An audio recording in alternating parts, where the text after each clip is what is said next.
Hello, friends. It's me, your friend Agostinho, and this is episode number 61, I think, of the Agostinho Zinga Show. With me, your host Agostinho, as ever. Thank you for tuning in, for tuning on, for logging on, for checking me out, for clicking play, for sitting down and listening to me spill my beans for the next hour or so. How are you, man? How the bloody hell are you? Hope you're well wherever you are. Are you seated or seated? Are you standing? Are you looking out of a window, contemplating your life decisions or life choices? Or are you drinking on a hot beverage or a cold beverage of choice? Whatever you're doing, I'm happy you're here. Here I am too.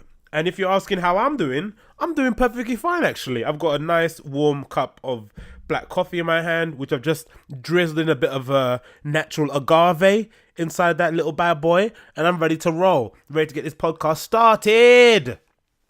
As ever, this podcast is brought to you by Audible, man. Audible. I'm going to keep banging on about it until all of you sign up and start listening to audiobooks. I know, reading books is boring. Oh my God, I guess, who's got time for that? So, if you haven't got no time for that and you're that busy and you've got so many projects lined up and you've got all these friends, all these holidays and festivals to go to, check out Audible. All you have to do is visit my link at audible.com/AGGY to claim one free book credit and a 30-day free trial. And then from then on, you can choose from over 400,000 titles. 400,000 titles you can choose from. And you can read these books on your iOS device, on your Android, even on your laptop. So, Audible is the best service. I've been using it for a while to listen to audiobooks, especially when I'm traveling and I'm out and about. I've got some books on it that I can recommend you guys, actually, if you're thinking about signing up to Audible and you're like, you know what, I don't know what to do, I don't know any books to read, there's so many different options. Alright, shut the fuck up and listen. Alright, so I'm opening up my Audible app now on my iPhone, and the books that I've read so far goes as follows. The Hero with a Thousand Faces by Joseph Campbell, an absolute classic. If you want to understand the hero myth, the myth of the hero, if you want to understand the general storyline of most movies you see nowadays in cinema and shit, check out A Hero with a Thousand Faces. You can learn a few things that you can apply to your life as well. There's also a book called The Tao of Seneca, which is an amazing book on the philosophy of... what the fuck is it called? I forgot the fussy name of it's called anyway, but it's by a philosopher called Seneca, and it's presented by Timothy Ferris, you might be familiar with from the 4-Hour Work Week. It's the philosophy of Stoicism. That's what it's based on. My bad. Yeah. So Tao of Seneca, check out. It's a collection of Seneca's best works that you can that have been translated into modern day English. Brought to you by Timothy Ferris and narrated by John A. Robinson. I've also got the Steve Jobs autobiography by Walter Isaacson, which is a must read. If you're like me and you're obsessed with Apple, or if you're like some people and you're on the wall about it, on the fence, right? You're not too sure what the hype is about. You don't get why people suck off Steve Jobs. Definitely, I recommend you check out the Steve Jobs autobiography by Walter Isaacson. It's an amazing book. Actually, Walter Isaacson has another book coming out too. I think autobiography on Leonardo da Vinci.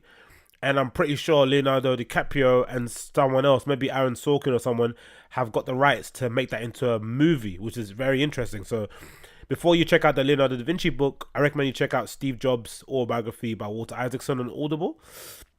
As ever, check out the Elon Musk book by Ashley Vance. Elon Musk has been all over the news lately, from SpaceX to Tesla, to the Tesla Semi, to trying to power half of Puerto Rico. If you want to find out what makes this guy tick, definitely check out the Elon Musk book.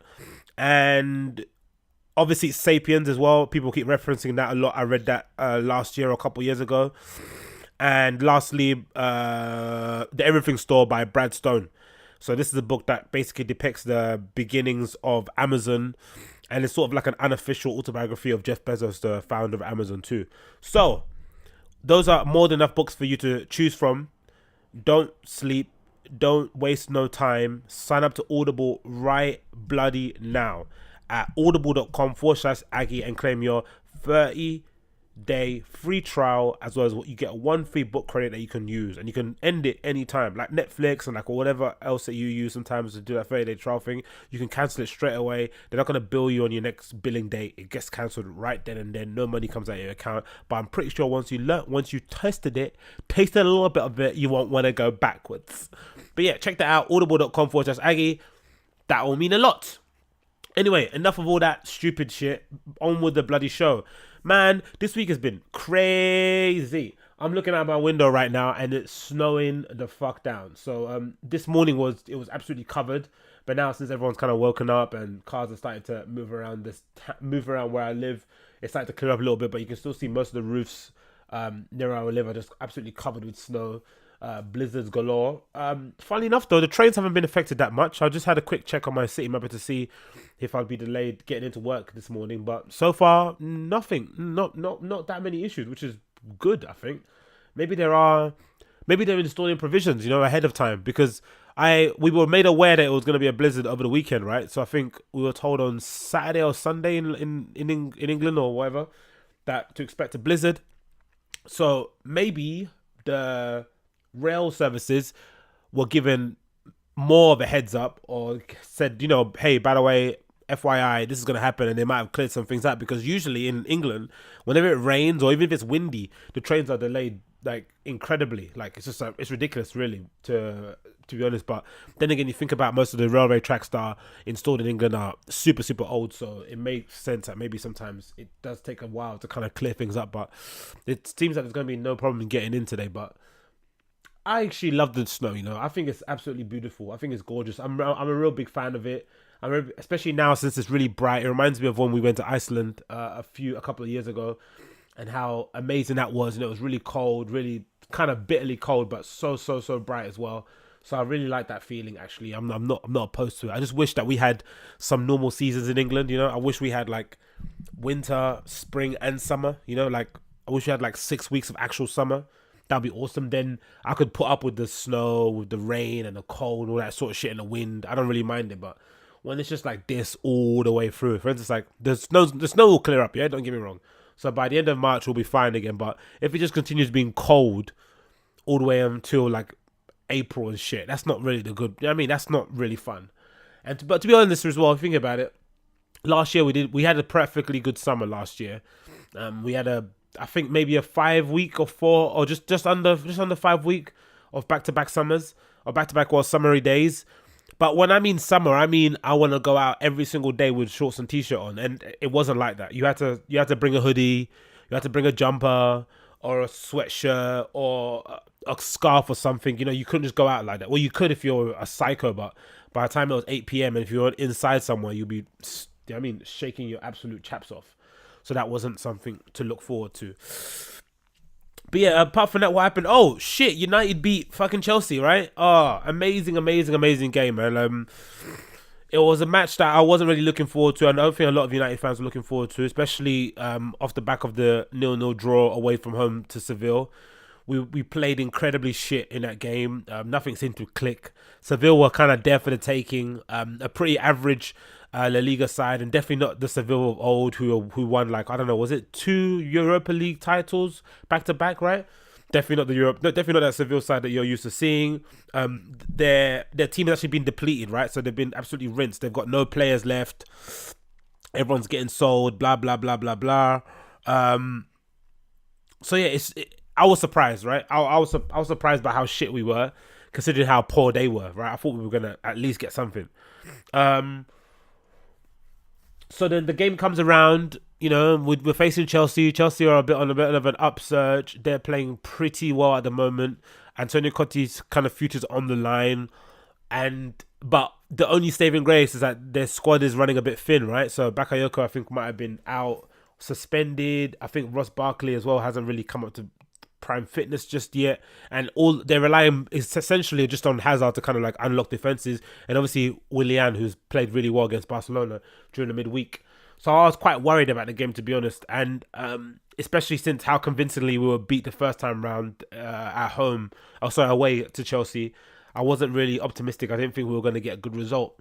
And when I saw the lineup as well, I was even more worried because we lined up again with Smalling and centre back, which obviously isn't an issue, I guess, because it's the only person we have available. But he's so error prone, alongside with Lindelof, who someone who Mourinho hasn't really been given any sort of opportunity or chance to grow. I still think Lindelof is a good defender. Don't get me wrong. I think he's someone that we should probably still try and give a shot and try and advance him forward. You know, you can't be spending £32 million on defenders and shooting them out after one season. So I still think there's a good player there. We just need to kind of get him settled. But then he decided to play Valencia and Young as fullbacks. Now, I've never been the biggest Valencia fan. I think he gets a lot of praise in the media because he runs up and down very quickly and he's built like an absolute tank. But in terms of his delivery in the box, his final ball is atrocious. He kind of never really aims at anyone. He always just like blasts the ball into the box or dinks it up in the air. He's always cutting back onto his left foot, or he just does that weird thing where he stands still and just starts shaking his leg a little bit. He doesn't really offer any width, really. He carries the ball well, but he doesn't really take it there. Do you know if you get what I mean? Like in the same way that a Kyle Walker, a Dani Alves, a Serge, Aguero, who's the guy that plays right back for Tottenham? Anyway, whoever the right back is for Tottenham, he doesn't really take the ball forward into the final third in that way. So when you're playing somewhere like a Valencia, you need to have an outlet on the other side. But then we had Ashley Young playing at left back.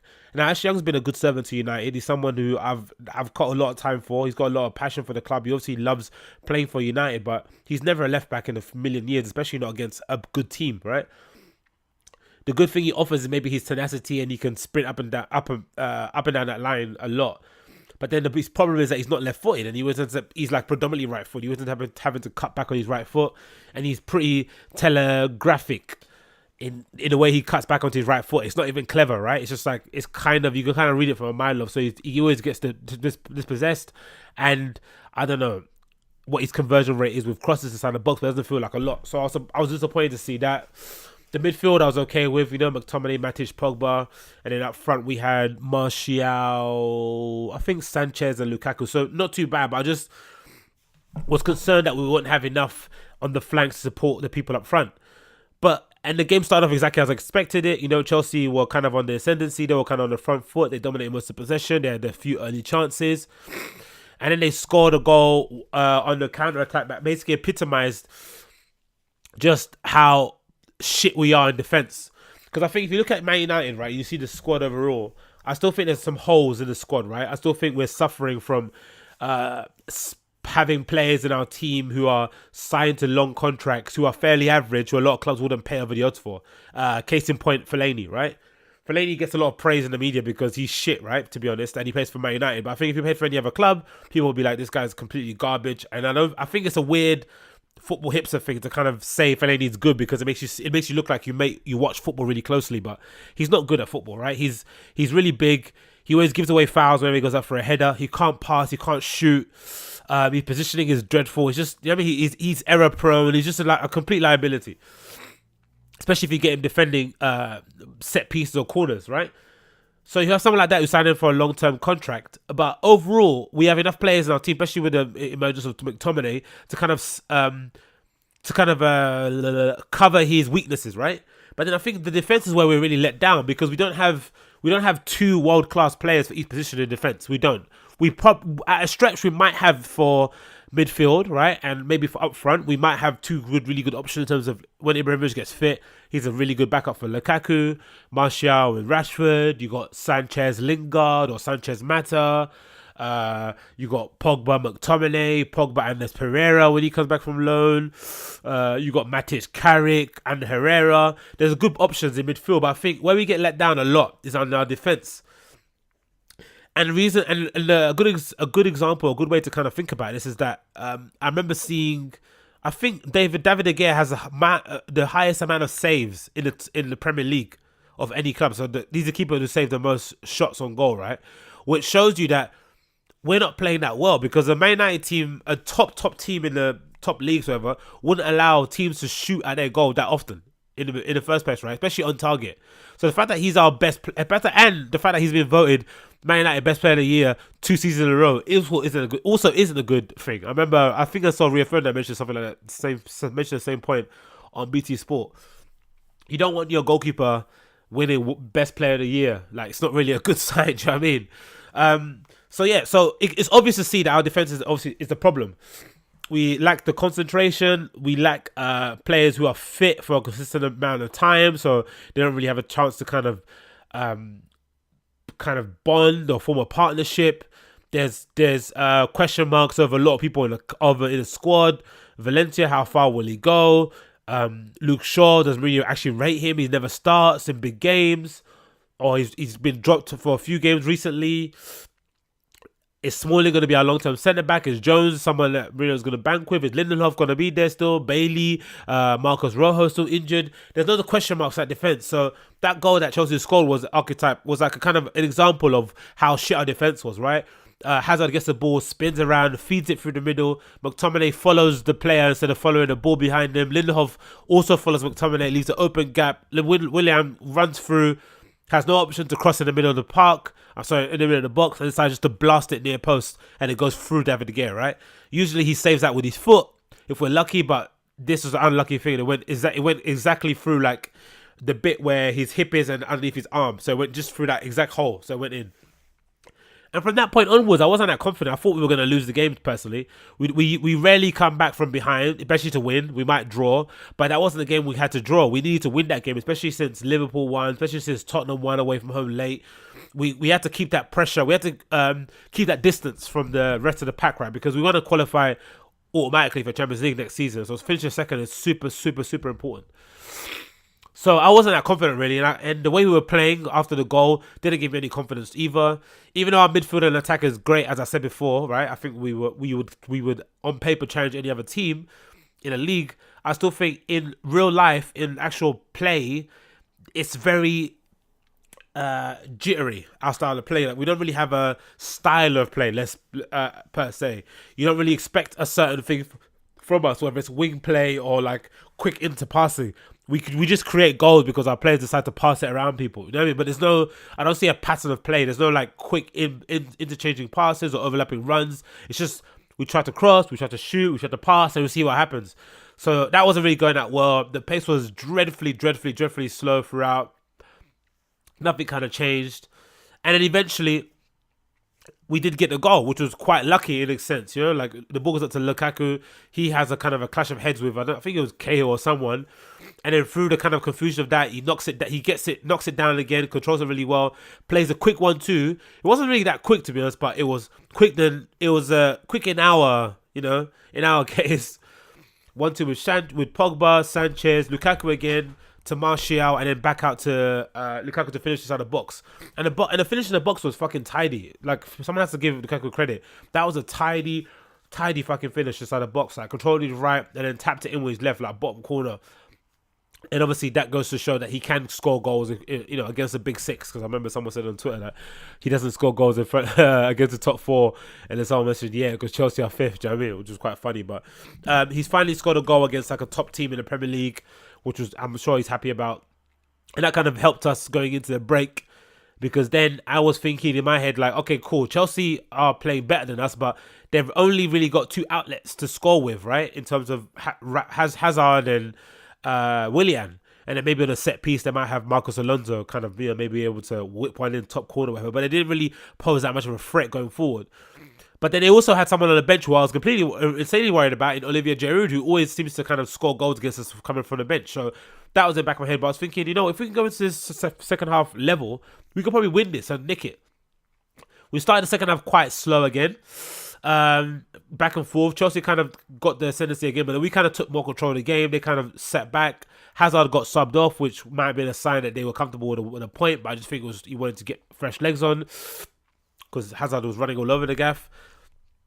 And then Lingard comes on and scores a winner with kind of the 80th minute, which is a great goal, really. Lukaku again showing his kind of value to the team for whatever he lacks in terms of, I don't know, out and out. Because I think in general, right, I think the criticism like Lukaku gets isn't his fault, because I think we're living in an era or generation where the strikers his age aren't really tearing up the world, right? There's no real striker of like a fat Ronaldo level, 24 or like, I don't know, 26 and under. It doesn't really exist, right? Like a really top level that's really smashing goals and see this goal game in, game out. Maybe someone like Kylian Mbappe, maybe the guy at Inter Milan. I don't know if he's under 26. Like, there's no real like standout striker.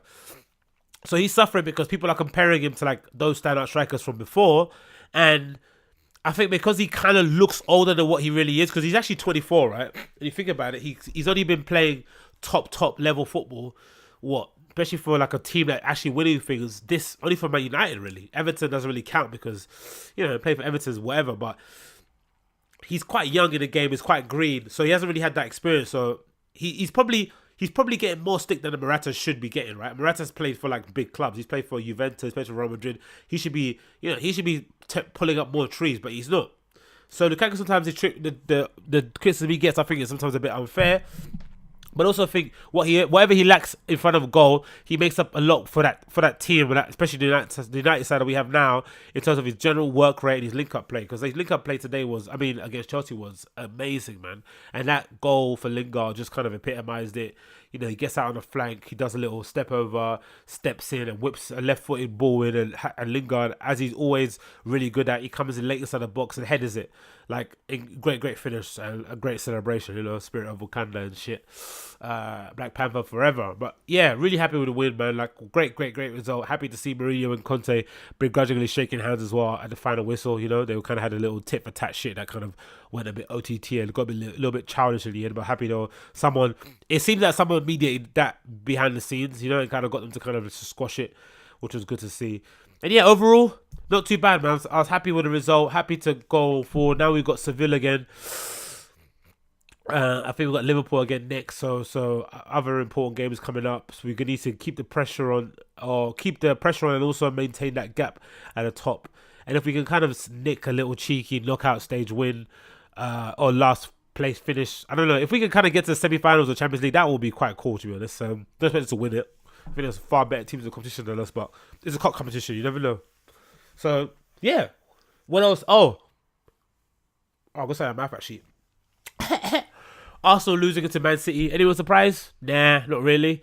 Obviously, funny to see Arsenal fan TV lot going absolutely berserk over the result. Yeah, man, it's not really worth getting upset about Arsenal results anymore, is it? Think about it. Arsene Wenger's going to be there forever. Like other managers in the world, he doesn't really have... There's no consequences to his actions, right? He doesn't really get punished for anything, right? Players don't get punished. He doesn't get punished. Alex Iwobi...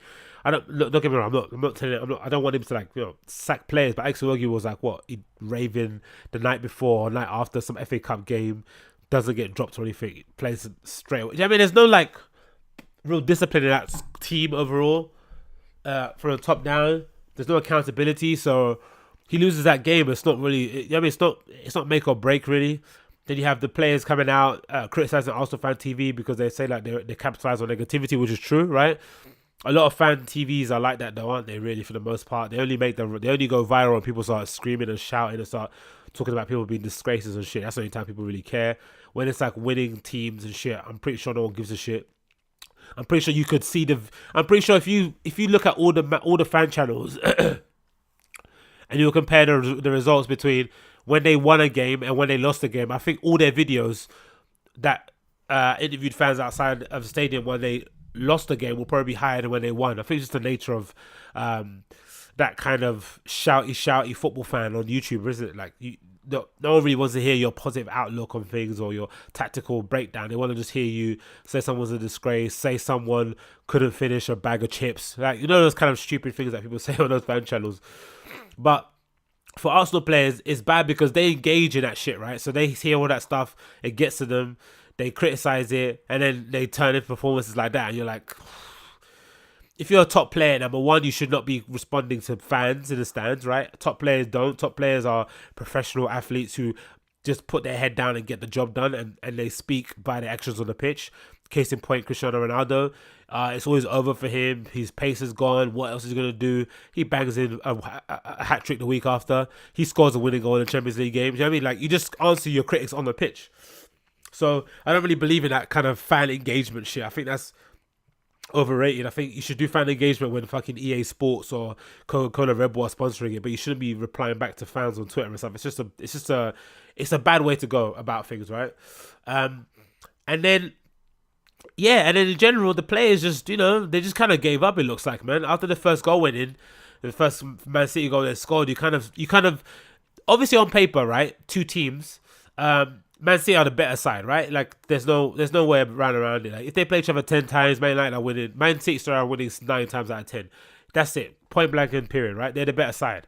But the lack of fight from Arsenal must be the most worrying thing if you're an Arsenal fan, right? There was no fight. Wilshere kind of got a little bit angry and kind of kicked people and got a bit, mouthy and shit. But it's a cup final. I know it's a League Cup, but Jesus Christ, man, you're not going to win any other competition this year.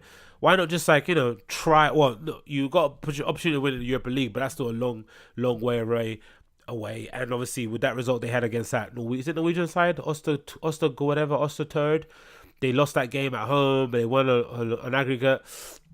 It's a hard road. So let's see, man. But I think that's the worrying thing about Arsenal. The fight isn't really there, but I'm pretty sure with a new manager, they'll pull their bootstraps back up again. When a new manager comes in who kind of holds people accountable, gets rid of a couple, signs his own kind of players in, I think that team will improve a lot. And then I think a lot of clubs need to worry when they start improving because they've got a really good base there, and you just need the right manager to kind of steer them in the right kind of way. But, Arsene Wenger looks like he doesn't want to give up. Like, he's going to fight tooth and nail before he kind of walks out of that job. Understandable, don't get me wrong, because it's probably a cushy job. He gets paid a lot of money. He's kind of generally loved for the most part of it. He's got a statue and shit. No one will forget his invincible season and stuff. But, go out with some grace, man. Hang up your boots and just keep it moving, sir. But, what can we do? Who cares? It's Arsenal. Fuck them. What else have I want to talk about? Have you seen that the new Off-White Jordan 1s are coming out, right? So the Nike 10, the Jordan 1s, they're going to release an all-white pair that debuted last season at the Paris Fashion Week as part of the Off-White collection. Some of the models wore them, some of the influencers wore them around the show, blah, blah, blah, blah. So they're going to come out this Saturday. I have entered a couple of raffles online, courtesy of the Drop Date, so check that out, thedropdate.com. They have all the releases on there. That's the place that I kind of visit to kind of get all my info at, so that's thedropdate.com. I registered my interest in a few pairs on a few websites. I'm crossing my fingers that I do get a pair. If I do get them, I'm probably going to resell them because I've already got the first ones, right? And seeing as they're EU only, they'll probably end up going for a lot of money, but I'm interested to see what they're going to do with the other pairs, if they're going to release the others as a reverse, because this is an all white, right, based on the Chicago color that came before, and then the other shoes came out in that kind of the all white sort of like blank color. I wonder if they're going to do that in the reverse, like, color the other trainers and then put that one white. So far this Jordan 1's only an EU release only, but I'm pretty sure this is just kind of only for Fashion Week, because obviously they're going to have a little Off-White Jordan pop-up thing, right, during Paris Fashion Week 2. They're going to release some as well as a raffle. You can kind of sign up, I think, on the Off-White website on that one too. So I'm pretty sure they're just doing it to drum up the hype during Paris Fashion Week, but I'm pretty sure the Yanks are going to get their chance to get a pair later on during the year. But another shoe that's kind of tickled my fancy on the release schedule has been the Nike Air Max 270. I really like the look of those. The all black pair with the orange bubble that came out a while ago has completely sold out, but they've got the OG color coming out soon. It's sort of like white, grey and green that I really, really like. I can't wait to kind of get my hands on them, hopefully very, very soon. There's also another pair too that I like called the Air Span. Are you familiar with that too? That's retroed quite recently too. There's quite a few good shoes. Oh, the black toe Jordans came out the other day, right? The bread toe Jordans. There's a really nice Japan Vapor Max 97 that's come out. But again, the Vapor Max, right? I don't mind the bubble. I think the bubble looks fucking insane. Looks amazing, right? But I just hate it. I just hate how it looks looking down on your foot.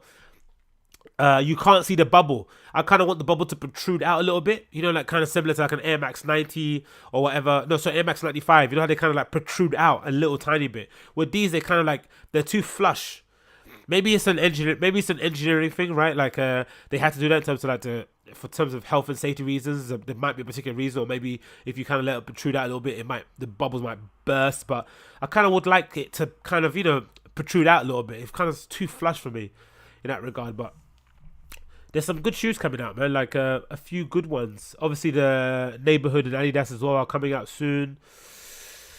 When's that due out? They're available now, actually. Okay, fair enough. They're not sold out. The Adidas and Neighborhood collection.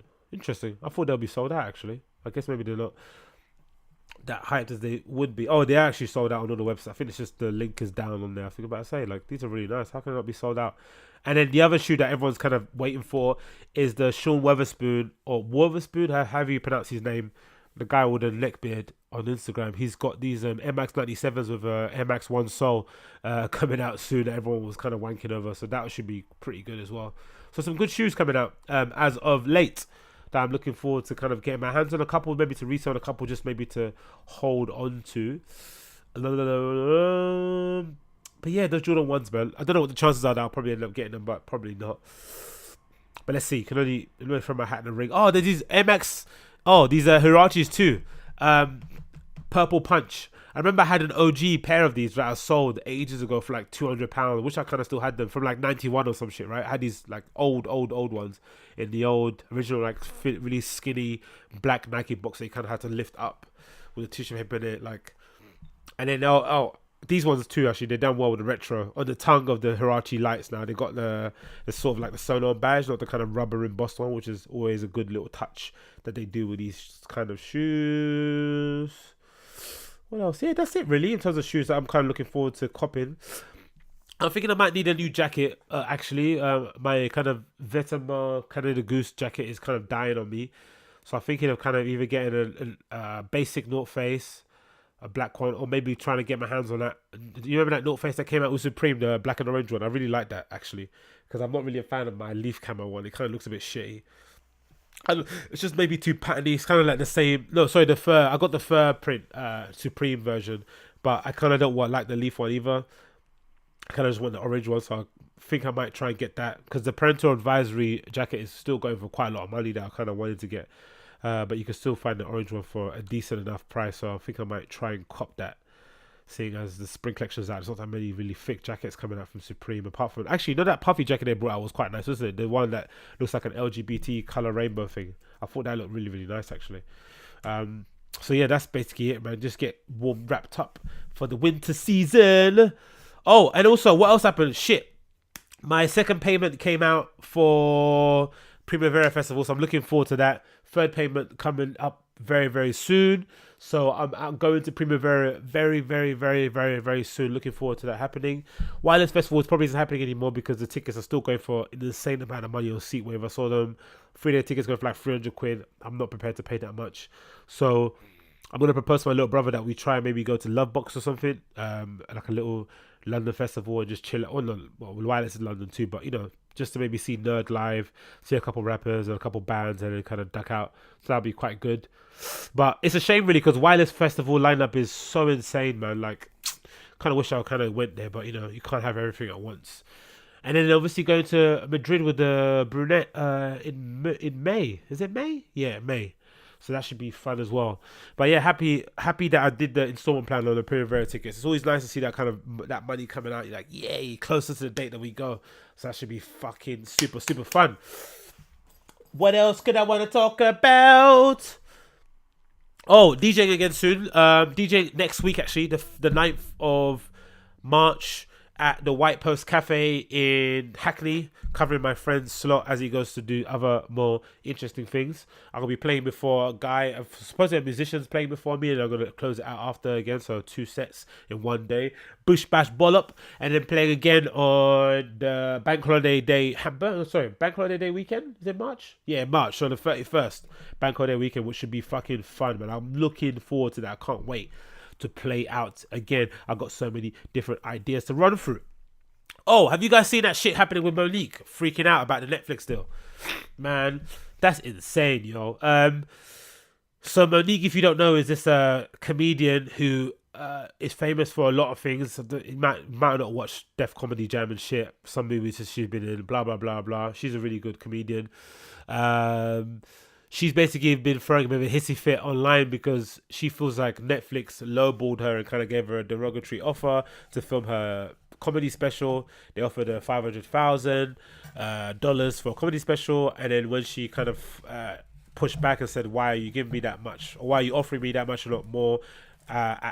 Like you did the likes of Amy Schumer and the rest of them, they kind of said that because she wasn't a big enough name, or she didn't do nothing big in 2017, which kind of raged into a big argument about like comparing everyone's paychecks, right? So that's what everyone was doing online, and that's what she was doing, right?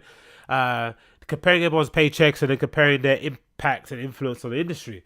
Now, I think it's just bad taste, right? I think it's poor taste in general in business to be publicly fighting over the money that you're getting, especially when it's money that a lot of the general public cannot really relate to, right? No one's going to really have sympathy for Monique arguing that she's not getting more than $500,000 for a comedy special, because most people listening to her won't ever see £500,000 in their bank account, let alone £500,000 over a lifetime.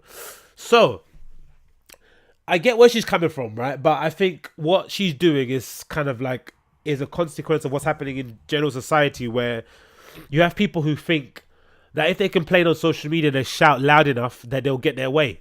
You see that with people screaming and shouting on airplanes when there's something wrong and they need to get off it.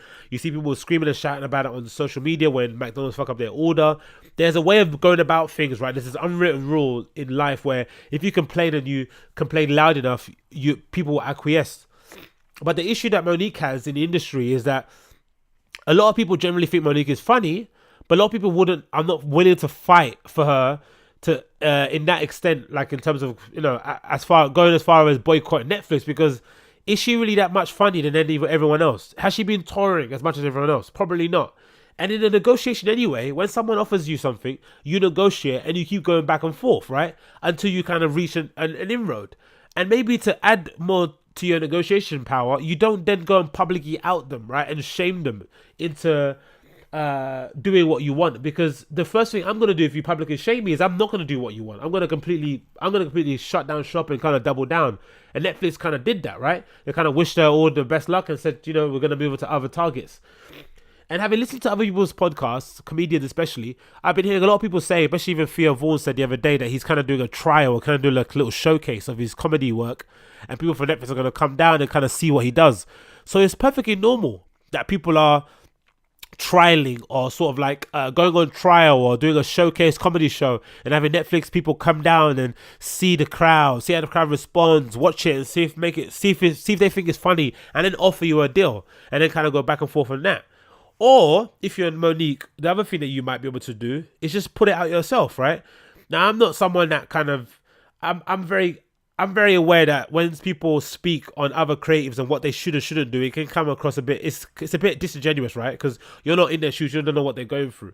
But I really do think there's especially in the era of direct to consumer, in the era of social media, there is an over reliance on the powers that be. It's like Netflix have come in, right? And by some weird way, they've kind of just replaced the Weinstein Company. They've kind of just replaced these production houses and these big media corporations, because everyone's trying to get a Netflix special, because that's kind of the biggest platform you can kind of put your stuff on, right? But the whole reason why Netflix is the biggest platform is because they're on the internet. So if you're Monique and you're not getting the money you think you should be getting, just do a Louis CK, right, and put it out yourself, or partner up with YouTube or whatever it may be. There's loads of other options out there. I just don't really. It's really annoying to see people nowadays just wasting their opportunity, wasting the kind of platform that they have, and just trying to, bend someone's arms to give you the money that you want in order to put something out. If it's your creative work and you really trust yourself, trust your ability, you think you're that good of a comedian, why doesn't she like film 3 or 4 Dave Chappelle style, put 1 or 2 out herself, and then kind of keep the other 2 in a holster and kind of shop those around?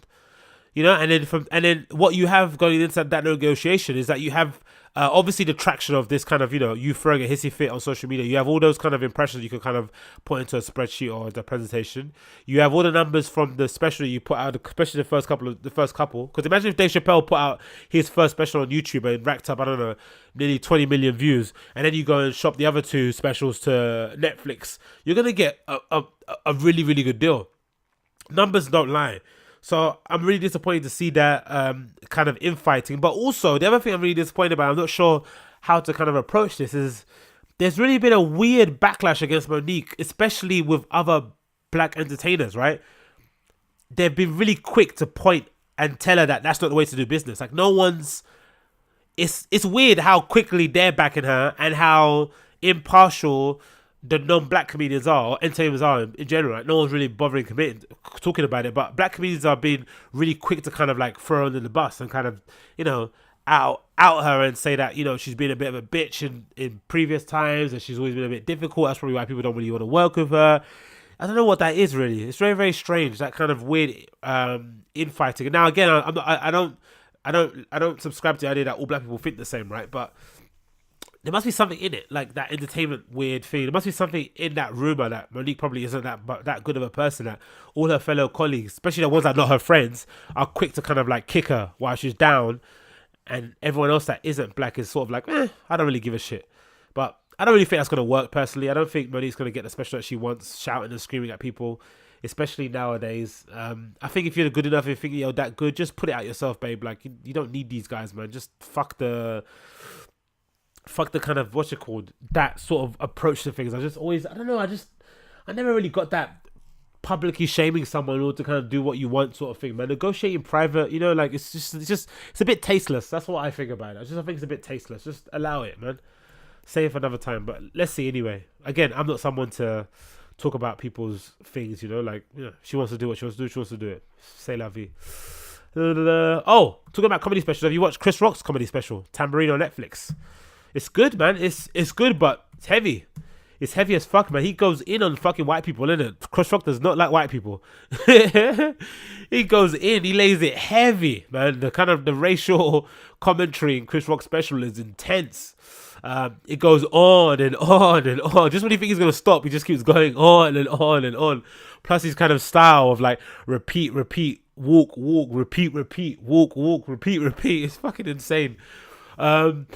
The end bit is really good, where he kind of talks about his marriage and how he the reasons that led up to his divorce, because it was in the papers previously to him coming out that he got divorced from his long-term wife, and like she took a lot of the money, and he kind of never really said nothing about it. And if you watch the special, you kind of figure out why. So he kind of does approach that in a really good way, and kind of paints his wife in a really good fashion too, to be honest. And there's a really good funny message behind what he says about, you know, how not to end up being divorced, basically. I think you should definitely check out. But then there was a bit where I was thinking, I liked it, right? I liked the special. I thought it was quite funny. I laughed at a few bits. But if you watch it, keep an eye on the people in the front row. Like, just keep an eye on them, their reactions. And I'm not sure how... Cause I remember a comedian said it some time ago. He wasn't a fan. I think it might have been Joe Rogan. They said they weren't a fan of the shots of the crowd. That kind of like, oh my god, look at everyone having fun, man. You should be having fun too, where you are. It's sort of the comedy special version of the laugh track on like Big Bang Theory. You know, when they make a joke, it's like, ha. It's like when you take out all the, I remember the YouTube video, when you take out all the laugh tracks, you don't necessarily laugh at the bits that you think you would laugh at, right? Or that you're forced to laugh at when you're watching it on TV. So sometimes I think an over-reliance on panning to the crowd can sometimes be a blessing and a curse, right? Because if you see people a bit bored, it kind of makes you think, I'm not the only one, right? This isn't that funny. And you see people dying or creasing with laughter, you sometimes think, oh shit, I should be laughing too. I don't know, man. It's a bit weird, that one. I'm not sure. Anyway, check it out. I don't want to spoil it too much, but check out Chris Rock's special on Netflix. It's called Tambourine. He's got a couple more coming out. That should be. I think he's got a couple more. I think I saw a comment. I think he signed a multi-special deal with Netflix. Oh, but the production of it is fucking insane. Bo Burnham filmed it, right? The other comedian. He's really good as well, and he filmed it. So I think the production of it, how the stage is lit, how the camera kind of moves around. Even though I'm not a fan of it showing the crowd, how it kind of moves around the kind of entire auditorium is really, really interesting. So I think it's filmed in a really interesting way. So I think you should definitely check that out. R.I.P. Stormin from Nasty Crew. Forgot to mention that. He died, I think, a couple of days ago, actually, from complications with skin cancer. He's an MC that I've always kind of been a fan of since I was young. You know, always been obsessed with Nasty Crew. He was involved in some legendary clashes. And I always thought when I was younger that those scars he had on his face were like, I remember someone telling me he had worms, right? Or was it Bash who said in a lyric that he had some worms that he got like surgically kind of lasered off. But then his kind of cancer came back, and he kind of got, I think, face or neck cancer or something. Like his face was completely like fucked up. He was wearing this massive pouch. He kept carrying his face with like a bandana. It was really sad to see how he was deteriorating over time. And then you saw a video of him getting married to his long-term girlfriend in his hospital, like having a little dance.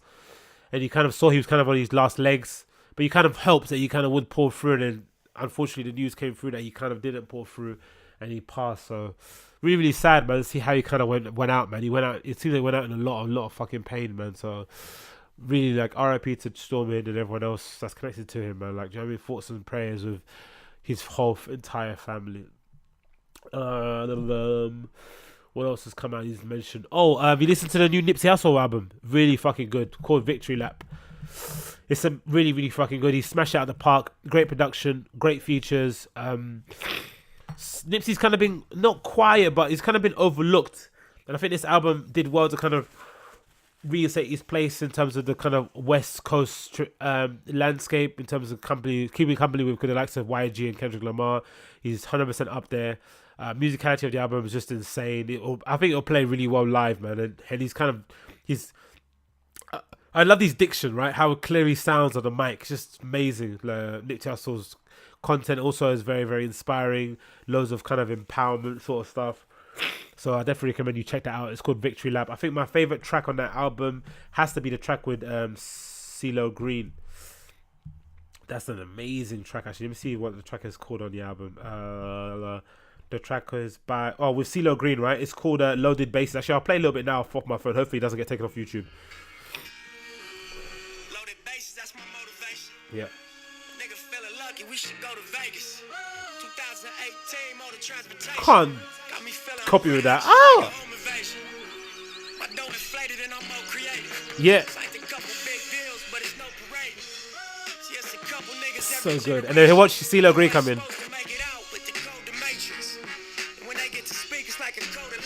Oh. Oh.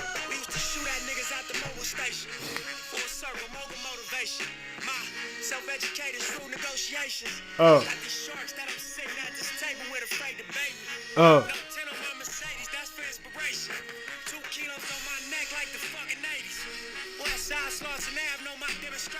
Well, CeeLo's taking a long time to come in, but you get a point, right? Should I force one a little bit? Hold on. Maybe he's coming in now.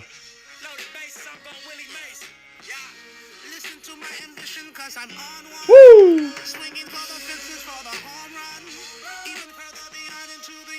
Nice. Yeah, I'm a big fan of this album, man. Definitely check it out. Victory Lap by Nipsey Hussle, available now on wherever you get fucking music. So I recommend you check that out. What else I've been listening to? I have been listening to a lot of music lately. Oh shit, the new 6ix9ine album came out. Man, that guy's a fucking nutcase, right? But that album is fucking good. I think it's like 24-minute runtime, right? The entire thing, 24 minutes or something like that. But it's fucking bad, boy. It is fucking awesome. That album is fucking great. I really, really fucking like that album. Check it out. It's called Day 69. An amazingly well put album. It's going to play amazingly well live, right? But unfortunately, because this guy's a fucking psycho, I don't know if you're going to ever hear it live, because he keeps getting banned from every different location that he's at, because he wants to fight the entire world, which is annoying as fuck, right? But yeah, it's 27 minutes long, right? 27 minutes long. It's an absolute banger of an album from beginning to end. Like, just loud, aggressive, shouty bars, great production, great features too. Offset's feature on Gummo remix is bang on. Rondo with Tory Lanez and Young Thug is bang on too. And obviously Billy, the fucking lead track, which is just so fucking good, man. I can't wait to hear him live perform this some way, shape or form, if he stops fucking going around trying to fight the entire world. But this fight rollout, Tekashi 6ix9ine's rollout has probably been the best rollout of all time, right? It probably rivals XXXTentacion's rollout when he was going on tour and he got sparked on stage. Like, this guy is in the news every single day, right? Whether someone threatens him on social, he gets in a fight outside LAX airport. He's posting up at different places, telling goons to come after him if they want to get him.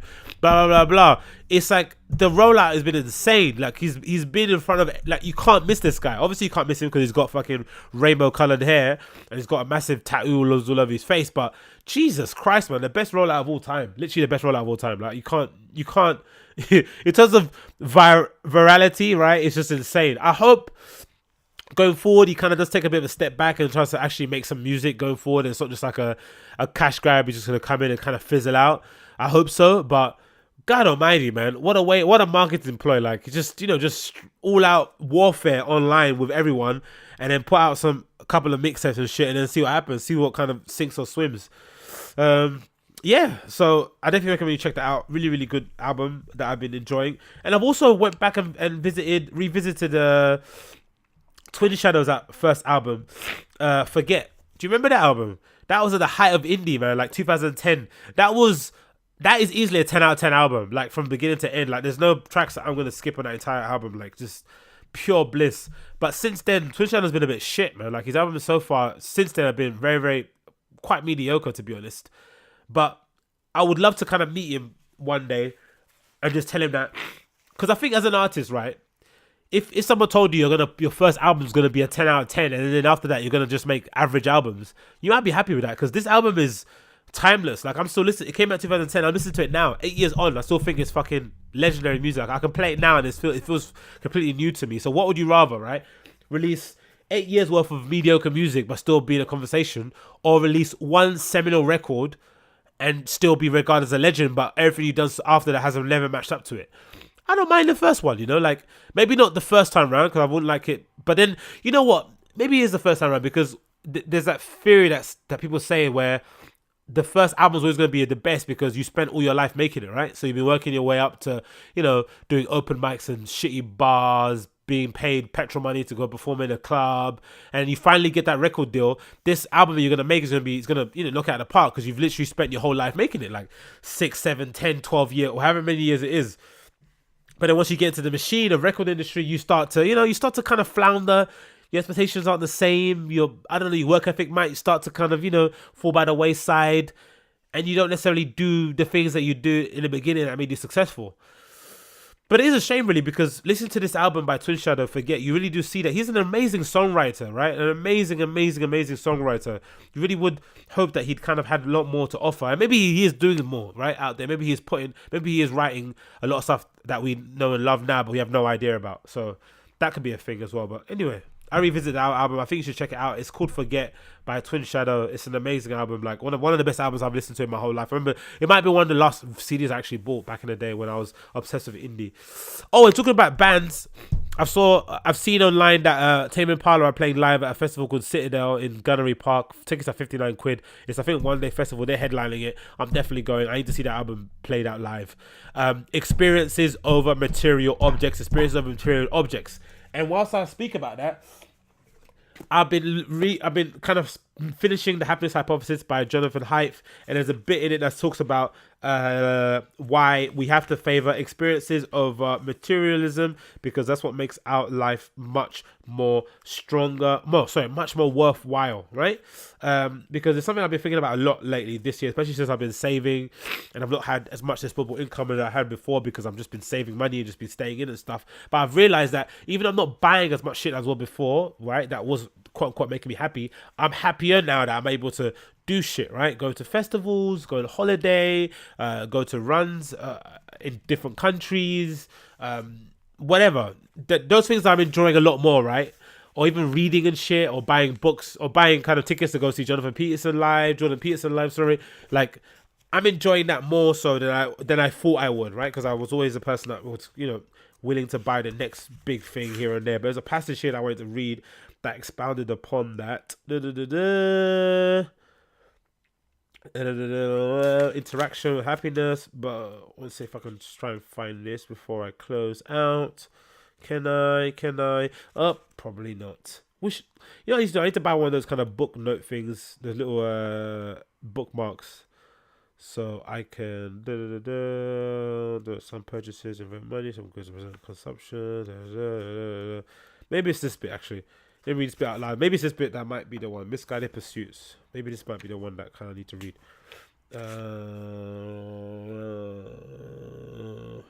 Cool. So the passage in The Happiness Hypothesis by Jonathan Haidt that kind of expounds upon the idea of experiences of material possessions.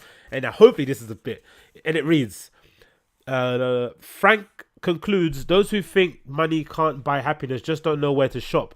Some purchases are much less subject to adaptation. Read again. Some purchases are much less subject to What the fuck? Reading out loud is fucking difficult, right? Anyway, third time lucky. Some purchases are much less subject to the adaptation principle. Frank wants to know why people are so devoted to spending money on luxuries and other goods to which they adapt completely, rather than on things that would make them lastingly happy. For example, people would be happier, healthier if they took time off and spent it with their family and friends. Yet America has long been heading in the opposite direction. People would be happier if they reduced their commuting time, even if it meant living in the smaller houses. Yet American trends are towards even larger houses and even longer commutes. People would be happier and healthier if they took longer vacations, even if that meant earning less. Yet vacation times are shrinking in the United States and in Europe as well. People would be happier in the long run healthier if they bought basic functional appliances, automobiles and wristbands, and invested the money they save for future consumptions. Yet Americans in particular spend almost everything they have and sometimes more on goods for present consumptions, often paying a large premium for the designer names and the purposeless features, which is something that I've tried to fight against in the last few years, right? I've been on this kick of like traveling more, spending my time on experiences, whether it be festivals or gigs or live Q&As and shit with authors that I've kind of been reading about in real life, in book form or whatever, or going to live podcast recordings, like, because I don't know, I guess it's a zero-sum game, isn't it? The kind of conspicuous consumption, because the moment you get something you think is cool and someone else gets something that they think is cooler, automatically devalues what you have. So there's always that kind of like, running in a hamster wheel effect that I never really liked. And in general, I kind of just don't want to be part of the group thing. I kind of don't want to be part of the mainstream trend of just buying stuff. I kind of want to be on the outskirts. So this kind of internal hipster in me that kind of just wants to be the only person not doing a certain thing has probably led me to a very good has probably led me onto a good path now, right? I'm in a good position where I can kind of invest in my own future, whether it be businesses or it be my own personal growth, that will inevitably help those in my direct contact, that I directly contacted with, or that are in my vicinity. So it's not something that I prescribe to everyone. I don't think everyone should be in the same way, should think the same thing that I'm thinking, but I do think it's food for thought, something that you should definitely digest on a little bit, especially this year when there's so many cool things happening all around the world, especially this year or this summer. Definitely take time out to kind of see what's around you, things that you would enjoy. And maybe, I don't know, instead of spending an extra £100 on a pair of trainers, maybe go out and, go to a festival or two. Take your other half to dinner, or take a best friend out for a fucking boozy lunch or something. Just, I don't know, those things that you remember a lot more during the week, as opposed to like, another meaningless purchase. Now, that's me saying this, even though I'm the same guy at the beginning of the podcast. I said I'm going to buy a pair of Off-White Jordans to resell. But when I resell them, I'm going to invest that money into going places. That's what I do with the money. I don't invest the money to go buy more trainers. I go and invest the money to just go and have, richer experiences, hanging out with friends or visiting people all around the world. I think that might be a better way to go about living in general, because the thing is, when you start earning more, your responsibilities increase, right? So if you're someone that's like, no, I need to earn more so I can do both things, right? So I can shop and experience life. The issue is you won't have time to experience life because you'll be working so hard. Because earning more money is sort of like a poison challenge, sort of like a furry lined handcuffs, right? Like the moment you start earning more, you have to step up to the plate and start taking on more responsibility. You can't earn more money and just like, be another cog in a machine. You have to kind of step up, and stepping up means having to work longer hours. You're required to be present in the business a lot more often. So yeah, man, it's a big step to make. It's a big change that you have to kind of enact. But I think if you're in a bit of a rut and you're a little bit down on yourself and you always think you don't have enough money, I think you just have to just stop buying loads of shit, man. Stay in more, stop buying shit, and hang out with your friends. Like, I don't know, just hang out with your friends, build those bonds a little bit more, connect more with people that you know and love. Like, I don't know, take someone out for dinner and stuff. I think that you'll be best served going that direction than you would do the conspicuous consumption direction. Now, that's, again, taken from someone that was an avid shopaholic, right? I was that guy before. I'm not speaking about this from my high horse. Do you know what I mean? I was like you. I was that person that used to go out and just buy everything in sight and have no money the next month. But now I'm in a far better state. Like, I think there's not been no month where I've been completely broke. I've always had money because just cut down on spending, man. I've stopped buying shit. I've stopped eating so much, and I'm fine. I'm fine. Well, I think that's be a good way to end the Agostinho Zinga Show, episode number 61. I hope it's 61. I hope I'm not just saying that and it's actually 62. But whatever number it is, This has been the Agostinho Zinga Show. I'm so happy you could tune in and join me. As ever, thank you, whoever you are, whatever you're doing. Hope you have a great rest of the week. I will be having a very amazing rest of the week. I'm going to have a nice, well-deserved break this weekend. I'm going to be chilling, hanging out, might go for a Sunday roast, visit my family, chill out, relax, get myself prepped for the DJ gigs that I'm going to be having the week after and the week after next. Kind of get myself kind of geared up, prepare that all-important playlist as ever. This podcast is brought to you by Audible.